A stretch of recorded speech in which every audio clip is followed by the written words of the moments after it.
In the early days of ISIS, governments and security agencies scrambled to counteract the terrorist group's aggressive online recruiting and limit the number of people drawn to fight for its bloody cause. Now, with ISIS on the run overseas, governments, including Canada's, are trying to figure out what to do about those who did join and fight for the terrorist group and who are now returning home from war-torn countries such as Iraq and Syria. Joining us now on what Canada should do with these returnees. In our nation's capital, Ritu Banerjee. She is Senior Director of the Canada Centre for Community Engagement and Prevention of Violence. In Kingston, Ontario, Christian Leuprecht, the class of 1965 professor in leadership at the Royal Military College of Canada. He's also cross-appointed to Queen's University.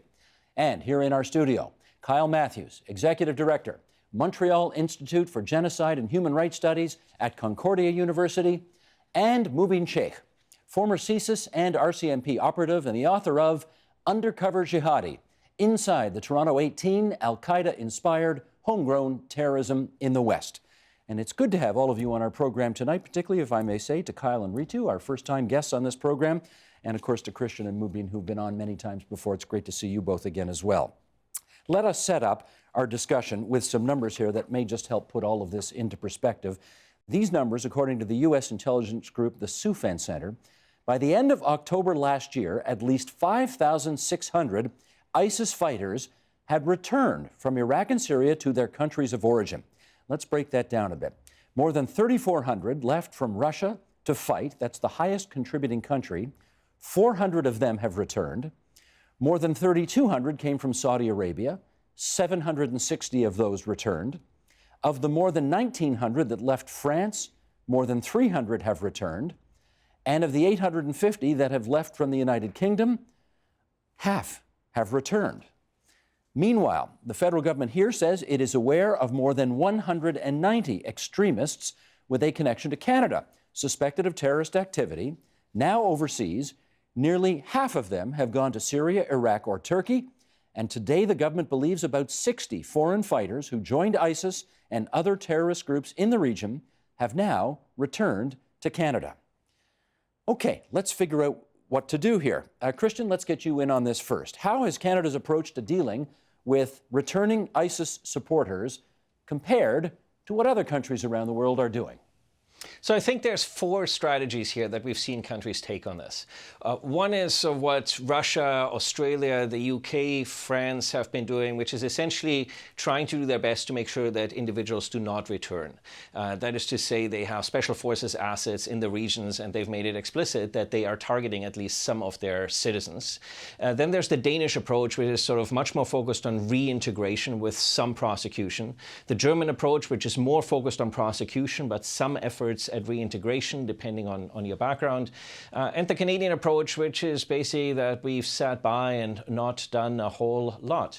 But that's also a function of strategy and context. If you're Australian and you know that your citizens have been targeted, for instance, in Bali or so, then you're concerned about returnees who might be returning to the region and cause instability, who might be targeting your own citizens in tourist destinations. So there is also, I guess, somewhat of a rationale why different countries are taking different types of approaches to this type of problem. But it does show that there are other ways of dealing with it, and there are ways of dealing with it within the rule of law on both the reintegration side, the strategic reintegration side, and the strategic prosecution side, as Germany has done, and as Germany has done quite successfully. Okay, let's break this down a bit here. Ritu, we've heard Christian lay out the different options that different countries are sort of pursuing. Would you agree with his assessment that Canada really, I think in his words, hasn't done much so far on this? I think the Canadian government has taken a fairly balanced approach. We have our law enforcement and intelligence services who monitor and will assess the threat. If there are, and again, I'd like to stress that there's a very small number of individuals returning to Canada. They will assess the threat. They will use a number of tools in their kit to address it. So they could remove passports, they can monitor, they can investigate, and where it's appropriate, they will prosecute. But there are some challenges around that. As well, and this is where the role of the Canada Centre comes in, we are trying to support reintegration, disengagement efforts, and other kinds of prevention tools at the local level so that we have a well-rounded, comprehensive approach to address returnees, as well as other individuals in Canada radicalizing to violence. Mubin, let me get your take on the approach that some countries are taking, namely to try their best to kill these people in the field so they don't come home. What's your view on that? Yeah, that's a good idea. And the UK, I think International Development Minister was on record as saying that as well, that we need to take them out in the battlefield before they come back. And that's a perfectly valid response. These are hostile combatants. They're in a combat zone. They're fair targets in that sense. Should we be doing that in Canada? Absolutely, we should be doing. We should be working with allied forces, coalition forces, other special operations forces, whether it's just intelligence support, whether it's actually embedding or deploying soft members from the Canadian forces. We should definitely be doing that as well. I'm going to come back to you later in the discussion because you are personally involved in some efforts to reintegrate once some of these combatants come back here. Terrorists, will use whatever language. What is the appropriate word in your view? Combatants or terrorists? What should we be calling them? I'd say violent extremists, because terrorist seems to be a legal term if you've been convicted of terrorism, so we'll say violent extremists. Good enough. Kyle, your view on the four options here. Should we be favoring one over another? I think in this case, we really have to look at the prosecution angle, specifically for one particular reason. ISIS as a group has collectively committed severe mass atrocity crimes that fall under international law and domestic Canadian law. You want to just make a bit of a checklist of what that might be? Yeah, well, we have a genocide against the Yazidi ethnic minority in Iraq. We've had the sexual slavery of women and children. We've had the destruction of cultural heritage sites. We've seen terrorist attacks against NATO allies and in European cities, attempts in Canada, propaganda, incitement to commit violence across the world using social media. So to me, ISIS is not just about terrorism. There's also an international legal aspect of crimes against humanity, of genocide that this group has committed that really does provide a different angle of how we should look at this. And you know, Canada's a signatory of the Genocide Convention. It says in the Genocide Convention, we have to prevent genocide. We also have to punish those who commit these acts. So I would really like to see perhaps some more focus on we can't stop people from returning, and we shouldn't. It's against our domestic laws, but we really have to up our game, perhaps, and look at how we can prosecute some of these more deadly returnees that might have real blood on their hands. You know, that is, Ritu, a pretty terrible checklist there, and I'm wondering how challenging it is for our authorities to bring these extremists to justice in our courtrooms. What's your view on that? Well, again, I'm not an expert on the prosecution angle, but what I will say is there are challenges, especially in a conflict zone, to collect evidence and to get that evidence corroborated in our open court system. The RCMP leads very closely with the Public Prosecution Service on those efforts, and they have a dedicated unit, the National Security Joint Operations Center, that's focused on looking at high-risk returnees and looking at public safety as the paramount point, but also looking how they can prosecute where it's appropriate. Mubin, is it too difficult to bring these extremists to justice in our courtrooms? Yeah, I wanted to say that I spent 4 years and 5 legal hearings over the Toronto 18 prosecution, and it is very difficult. The standards that our courts use is very high. You have to make sure that case is airtight. Of the 18 that were arrested in 2006, remember 7 had their charges stayed against them, meaning the Crown Attorney no longer decided to pursue the prosecution. So this is a problem, and as Ritu mentioned, how do you get evidence of criminal wrongdoing in a battlefield? Unless you have an undercover. Now, what will you allow this undercover to do to maintain cover? Kill people, rape people? So it's very, very difficult. These people, and I know everyone says we need to prosecute them, but that's much easier said than done.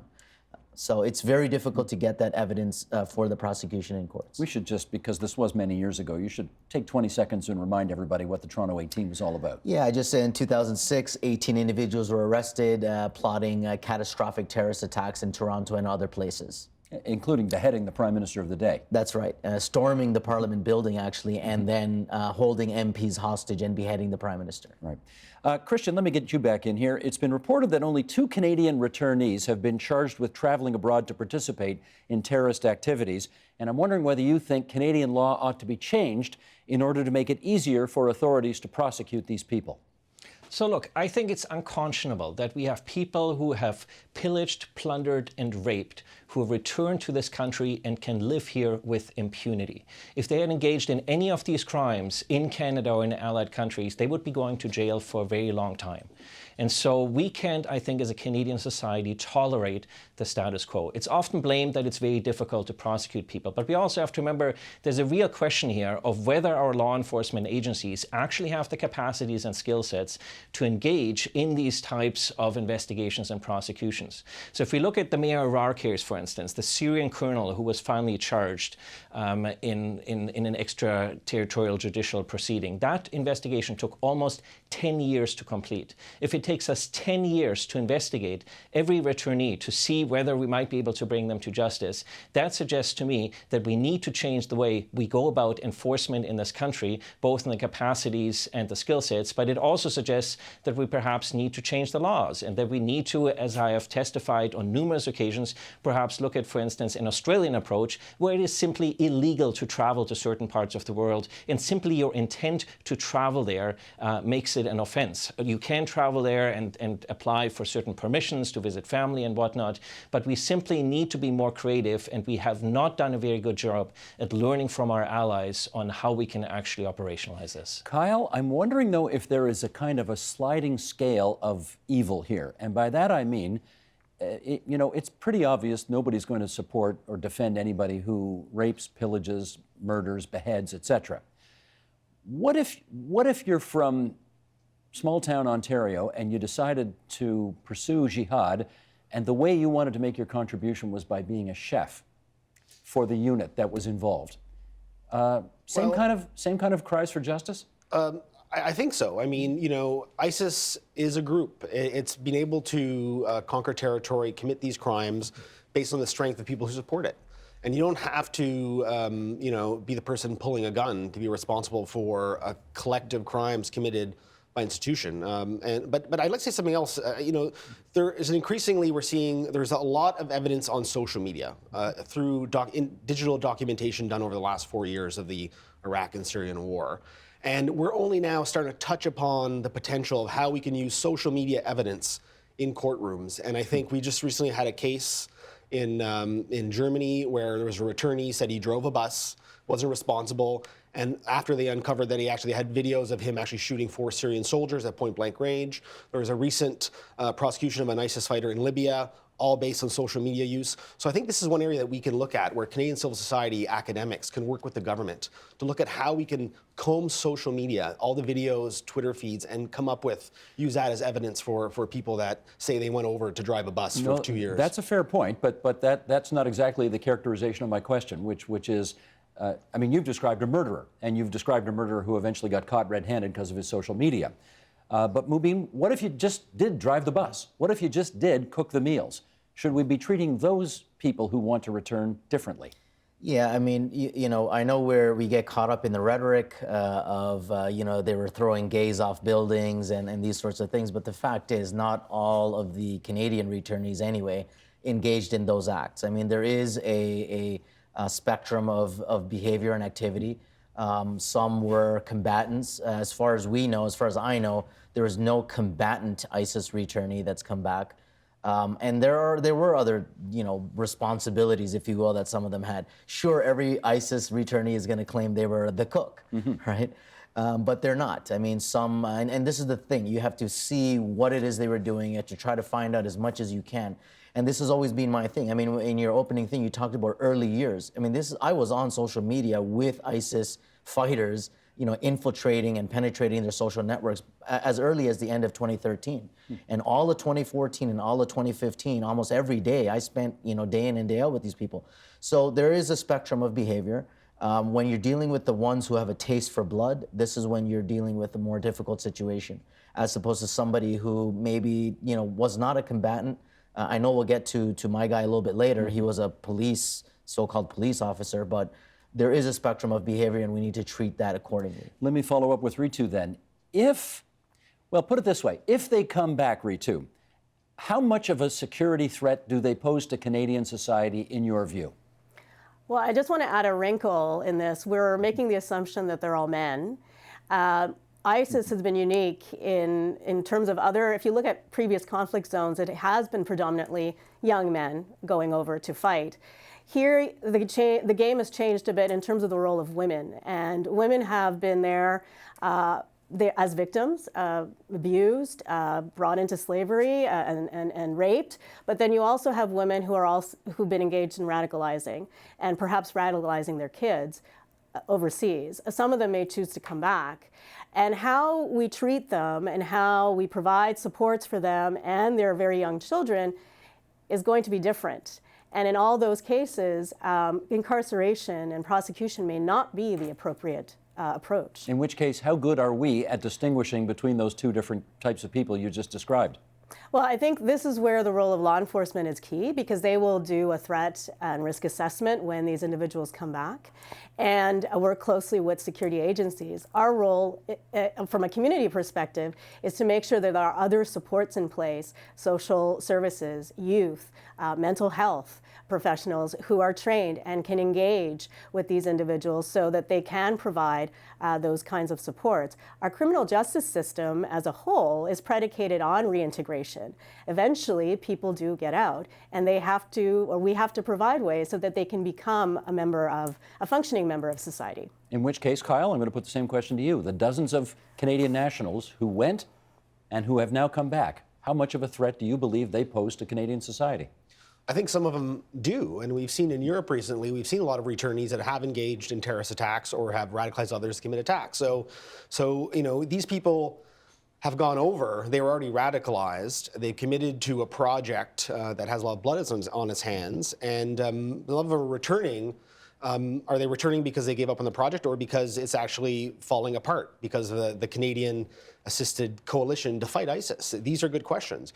But I do think there are certain elements. I mean, I was in Ottawa just last weekend over the holiday break, and I saw over many government buildings giant cement structures blocking them from vehicle attacks. This is something that we're starting to see across many Western countries, that our internal security is starting to be threatened by some of these extremists, and we should take them very seriously. Christian, to what extent are they being monitored by authorities in this country when they come back? Well, that's one of the challenges in our law enforcement system, right? So that by and large, CSIS can get under reasonable suspicion, usually a wiretap warrant, and that will last for about 6 months. But after 6 months, if CSIS can come up with new evidence that suggests that this warrant should be continued, then the judge will usually say that it will have to cease monitoring. And so I think this is highly problematic, that because people just know that they need to lay low for 6 months. So it's not a big secret. This community does communicate with one another. And at the same time, we keep on talking about law enforcement. But let's remember that our federal law enforcement agency that is responsible for investigating and prosecuting these people spends 85% of its time and resources writing traffic tickets in local communities across Canada. And so I think it also hints at the fact that perhaps in Canada we need to look at the way we do policing and build a specialized skill set and a specialized federal police agency that can actually deliver for the federal government on federal priorities, which includes national security and which includes the capabilities to actually bring some of these perpetrators to justice. So the people that we're relying on to make these judgments, in your view, are not remotely qualified to make these judgments yet. Is that right? I would say that they are working under both legislatively and human resource very strained and very difficult circumstances, and that they are doing their very best they can, but that the current environment is not particularly favorable to these agencies performing optimally in the way I think both the government and Canadians expect them to. Understood. Mubin, let me just, you and me, just for a few minutes here, let's do a few questions, because you, as you pointed out, you've been neck deep in this for a long time. And I want to do a bunch of questions with you here to get a better understanding of why you're involved and what you're doing. And let's start with this. How can you tell when somebody comes home and says, I've seen the light, I don't want to have anything to do with any of that anymore, I made a mistake, I want to reintegrate into Canadian society, help me do it? Okay, well, my suspicion is always there. I've learned from my work and my interaction with these sorts of people that it's very hard to trust them. So number one, I go in with a healthy skepticism and doubt. Number two, and I'm not going to say everything that I look at, but for example, I'm going to look for some challenging of the views that I bring to them. Some of the views that I put to them might deliberately be on an opposite end of the spectrum on which they sit, or I believe they sit. To see how they react. To see how they react, exactly. Somebody who gives no pushback, accepts everything that I give them, I don't believe them. These are the sorts of things that raise doubt for me. You're doing this with somebody right now, right? That's right. We don't want to give too much identifying information, obviously, about this person, but can you say where overseas they were fighting? Sure. No, he was in Jarablus in Syria. He went for about 5 months from January 2014. He left before the declaration of the so-called caliphate. He was a police. He worked like a glorified ride-along with the police. Do you know if he killed anybody? Well, I don't believe he killed anybody. I don't think he would be in a position to do that. I mean, executions are not done by police members. Number two, he doesn't speak Arabic, so he would not be giving directions to anyone.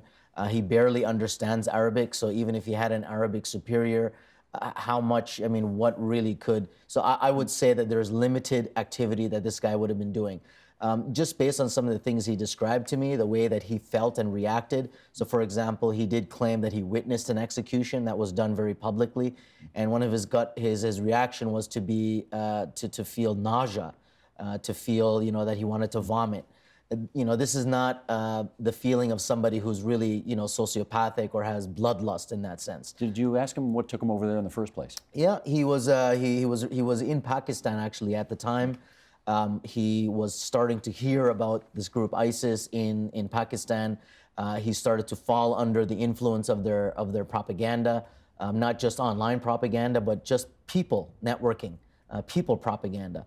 And he started to feel, and this was the ISIS narrative, that you able-bodied young Muslim man, why are you sitting there doing nothing? We need you here in the caliphate. Come on over. So he is young.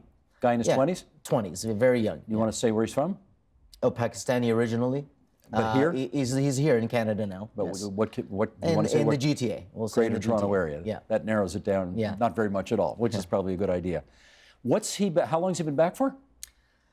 So he returned from Syria back to Pakistan. He was actually, according to his story, he escaped Jarablus. He left ISIS in secret, got to Turkey, and Turkey deported him to Pakistan. He stayed in Pakistan for a little bit longer and then returned back to Canada. And has been in Canada for how long? So at least we're in 2018, so a year and a half. How many meetings have you had with him? I meet with him probably once a week, if not once every 2 weeks. What's he been doing for since the past he got back? year and a half? He's now in school. He's in degree studies. So I'm on top of him as much as I can be. Post-secondary? Post-secondary, yep. Okay. What are you doing to de-radicalize this guy? Look, I take a psychosocial counseling approach. I let him know that, I'm friendly with him, but he knows that I'm not his friend per se. He knows that the hammer will drop on him if he's playing games with me, and I make it very clear to him. And things, we'll say, keep coming up. He's not fully, completely the model returnee, if you will. There are still some ideological issues that I need to deal with. But these are ideological issues. He has a job, he's working. He certainly realizes that Canada is a good country. This is one of the narratives that I keep reinforcing, is that look how good Canada is to Muslims. You can't really make the argument that Canada is the enemy, and he accepts that, right? And He's got family here? He has family here, yeah. He's got a brother, he's got a sister who's overseas, but maybe returning in Germany. She's married to somebody there, maybe returning back to Canada. Last couple of questions here. Do you get paid to do this? No. Why are you doing it? It's just my interest, I've been living and breathing this for a long time now, and figured I should just keep doing that. Okay, now to Kyle. Do you believe that these attempts at de-radicalization work? I think in some cases, yes. And there's a lot of examples from the United Kingdom, from Germany, from Canada, of individuals engaging with other individuals and trying to de-radicalize them. I think that's successful. What I am apprehensive about is on the national level, have we really seen countries that have been able to implement at a national level these de-radicalization programs? And I haven't seen that much evidence. So I think Mubin is a Canadian hero, and he's doing amazing work, and I hope people will support and get more people involved in doing that. But the national level, I'm concerned whether we have that infrastructure in place and other Mubins out there to help civil society-led initiatives to de-radicalize individuals. Ritu, what's your view on whether or not these kinds of efforts to de-radicalize actually work? Well, we believe in that kind of a disengagement preventative approach. What we've been focusing on in our first year is working with local law enforcement to create multi-agency hubs. So local law enforcement will recognize individuals who may be at risk at radicalizing to violence. They convene a table. That table has other kinds of psychosocial supports, mental health workers, youth workers, social services, and then they provide the appropriate off-ramp. So instead of further going down the criminal justice route, we use those other supports to help disengage that individual from radicalizing to violence. So that's been our key priority. Just to deal with Kyle's point about the national approach, what we're trying to do is provide financial support to a lot of different local efforts. So we have Calgary, we have Toronto, and we also have the RCMP doing interventions for high-risk cases, and we're pairing researchers from Ryerson to assess and evaluate how these programs are actually working. And then what we get out of that can help inform what things can happen in other parts of the country. Let's just follow up with this, and we should put this on the record because you're with the Canada Centre for Community Engagement and Prevention of Violence. It was established just about 7 months ago. You've got 13 analysts. You got $35 million over 5 years from the federal government, starting a couple of years ago to do what you do. Can you tell us how many people you have tried to, whatever the word is, deprogram or de-radicalize so far? So we like to use more the term disengagement because that talks about harm reduction and reduction of violent behavior, which can be measured and which can be assessed, just as Mubin is trying to do. But when you're talking about de-radicalization, you're talking about trying to change somebody's thoughts and motivations, and that's very hard to quantify. So that's just an issue on terminology. We don't deal with individual cases. We provide the funding and support for local organizations, whether it's law enforcement, local governments, to take on that kind of programming. So we have been working with a number of law enforcement organizations across Canada, as well as community groups, to help with training. One example is in Montreal, there's a Canada Evidence-Based Practitioners Network. It's led out of the Université de Québec à Montréal, and they're trying to provide specialized training for social service workers to address the specifics around radicalization to violence. We're trying to use existing platforms. This is using hubs, for example, is not new. It's been done in Europe and in Canada for many years, but in the areas of other kinds of crime prevention. We're just trying to leverage that and tailor it to address the specifics of radicalization to violence, because it's a kind of criminality that's based on motivation, which makes it distinct from something like gang violence. Okay, let me get Christian's view then. In your judgment, is this having more or less success, these efforts?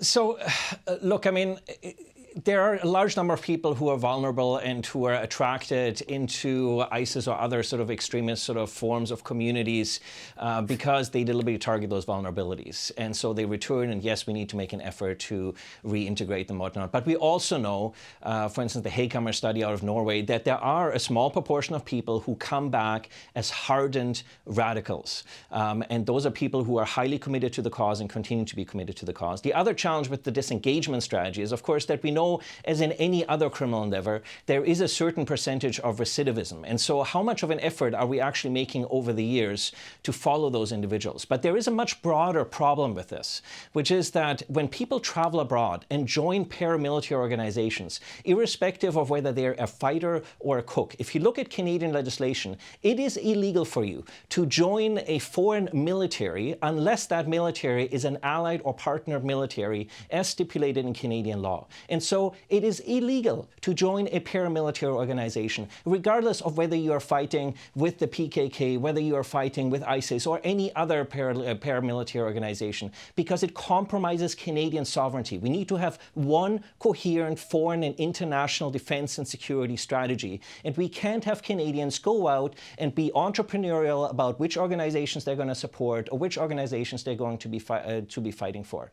And so I think we need to be consistent in sending a a clear message, and this is going to be a persistent problem throughout the 21st century as a result of the challenges that you've already laid out, ease of transportation, social media, and whatnot. And so I think Canada needs to be much more explicit at setting a very clear benchmark and saying there are certain activities that are simply unacceptable, and joining or engaging in activities with a paramilitary organization abroad, regardless of what sort of organization it is simply not acceptable and a fundamental violation of the Canadian democratic social contract, which says that we will not engage in violence to make our political and ideological views known. No, I appreciate that, but let me follow up and find out whether you want to make a distinction in terms of sentencing.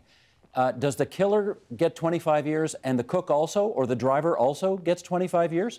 Look, this is so difficult to distinguish. We saw in the fall of Mosul that as the Iraqi military and other paramilitary organizations started to take ISIS hostage, ISIS prisoners of war, quasi, that everybody was a cook. ISIS had the greatest numbers of cooks of any organization that I know in the world. Nobody did any fighting. So how did ISIS actually perpetrate all these crimes? And it's not just about the people who actually do the fighting. It is about the people who support the broader infrastructure that make it possible for organizations like this at the tip of the spear to engage in the sort of violence that we witness on television. And so we need to make it clear to Canadians that this type of behavior is simply not acceptable and crosses not just the benchmark of the legal and criminal threshold, but it crosses the benchmark of both our fundamental social democratic social contract in a liberal democracy, and it crosses the benchmark of what your responsibilities are as a Canadian citizen. We always talk about rights when it comes to citizenship. When do we start talking about responsibilities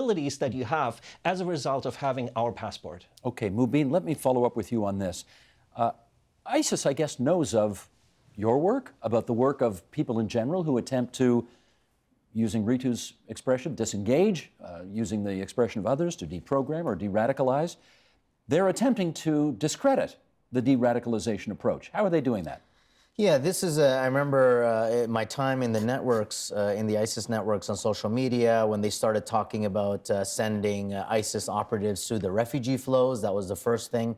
And then there was discussion on sending people back who they would claim were de-radicalized and would get the check mark basically saying that, you know, that we've been successfully disengaged, and that is the more correct term. And then going off and acting out violently and then committing a terrorist attack, so that the eyes would come back on, hey, wait a second, you said this guy was disengaged or de-radicalized. He wasn't, therefore all this is bunk. So they are thinking about these things. And, you know, I think we mentioned, and Kyle mentioned a case, Harry Sarfo in Germany was a guy who, you know, came back, swore up and down. He was, you know, he debriefed with the intelligence services, swore up and down he was not, and then ISIS themselves released a video of him where he appears to be shooting somebody in the back of the head. So they basically sabotaged his attempt to portray himself as a de-radicalized or saw the light individual. So this is something definitely that they have in mind. And again, we do have a very small number of people. I know we're dealing with numbers like 90, like 60, but those are, again, all extremist groups, and not to say that it's any, you know, less serious. But actual ISIS returnees, I'd be surprised if you have more than 10 people. Amarnath Amarasingam, who's another researcher who's been doing work with, speaking with returnees, their families of people who are overseas. He also agrees there's max 10 people from ISIS. So we are not dealing with the kind of problems that Europe is dealing with, France, Australia, etc. No, fair enough. But you know, forgive me, Kyle, I got 30 seconds left here. But given how badly ISIS is now doing on the battlefield, should we have every expectation that this is going to be an increasingly more prevalent phenomenon going forward? I believe so. ISIS is spreading to Afghanistan, to Pakistan, to southern Philippines. We're just waiting for the next, I have my eyes on, is Myanmar going to be the next jihadi movement to protect the Rohingya who are being persecuted? I think it's going to continue, and that's why we have to really come up with a plan that's going to send a message that this will not be tolerated. Gotcha. I want to thank all of you for coming on to TVO tonight and helping us out with this. Out of town, Ritu Banerjee from the Canada Centre for Community Engagement and Prevention of Violence. She was in our Ottawa studio. Christian Leuprecht, class of 1965 professor in leadership at RMC and Queen's University. Kyle Matthews, the Montreal Institute for Genocide and Human Rights Studies at Concordia. Mubin Sheikh, the former CSIS and RCMP operative. And we should also add, very much the central figure in a documentary that we did here at TVO called Undercover Jihadi. If people want to see that, they can go to tvo.org/documentaries. That documentary is still online there. Thanks, everybody. The Agenda with Steve Bacon is brought to you by the Chartered Professional Accountants of Ontario, helping businesses stay on the right side of change with strategic thinking, insightful decisions, and business leadership. Are you on the right side of change? Ask an Ontario CPA.